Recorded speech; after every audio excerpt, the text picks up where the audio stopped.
I was recently learning about this guy named Evagrius from the 4th century, a Christian desert father. And his whole thing, he came up with these 8 different kind of temptations or hindrances.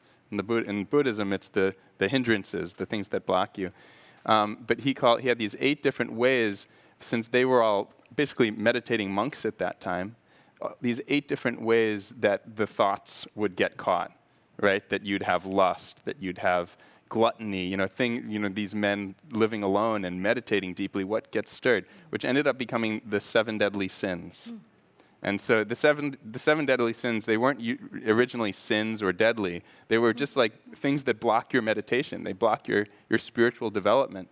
So really looking at it universally, like if we are on a path, and we're wanting to foster these beautiful universal qualities that all cultures agree with and love and we want to see, how do we foster those, and how do we work with these universal difficulties, these universal obstacles, these universal, we can get into the id or something when you're talking about Freudian psychology. How do we work with this? Not as a sin, not as something that's evil, but as things that all of us need to work with.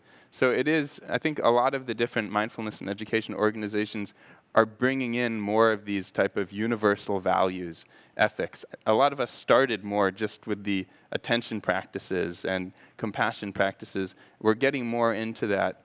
And so I think it's part of a kind of evolving art of the field.